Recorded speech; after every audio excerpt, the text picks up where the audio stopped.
Okay, so here's the thing. You've probably heard Jessie's Girl a million times. It's one of those 80s anthems that's everywhere: movies, TV, weddings, maybe even your dentist playlist. But what if I told you this iconic track almost didn't exist? Not because of a lack of talent, but because the record label straight up didn't care. Let that sink in. A song that defined a decade was treated like an afterthought. That's the wild story we're diving into today. Let's rewind to 1981.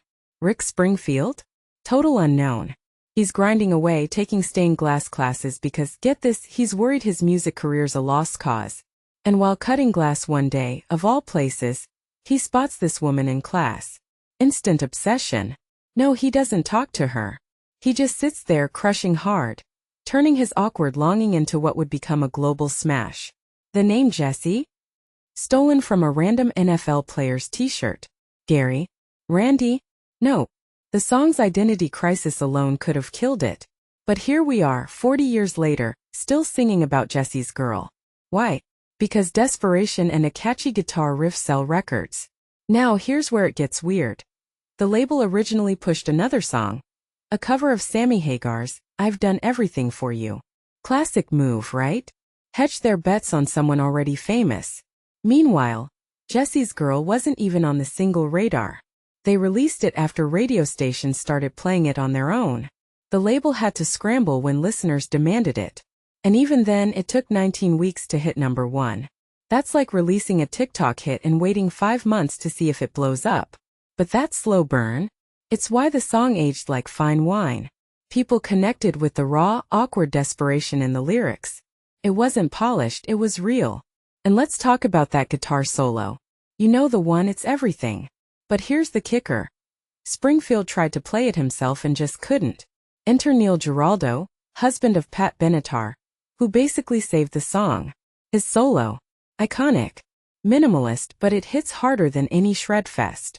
Giraldo took Springfield's messy demo and said, "Nah, let's make this a banger." And that's why you don't DIY your solos, kids. But here's the deeper layer. Jessie's Girl isn't just a love song. It's a cultural mirror. Think about it, every guy's had that moment. You know, the friend's girlfriend who's just untouchable. Springfield bottled that universal angst and sold it back to us. And the Grammys? They rewarded that raw honesty. Best rock vocal performance in 1982? Deserved. He beat out Bruce Springsteen. That's wild.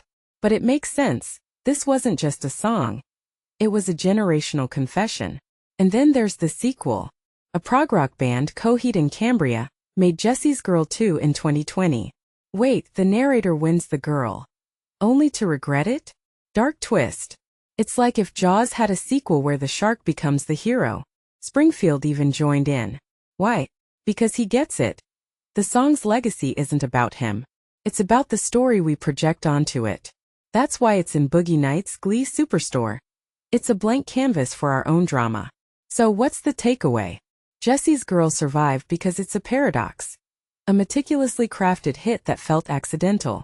It's about longing, timing, and the absurdity of fame. The real Jessie's Girl? Still out there, probably clueless. But the rest of us? We've all been Rick Springfield, staring at someone from across a room thinking, man, I need to write a song about this. That's why this track's eternal. It's not just his story, it's ours. What's your Jessie's Girl moment?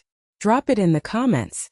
And if you made it this far, smash that like button, subscribe, and let's keep geeking out over the weird stories behind the songs everyone knows but no one really gets.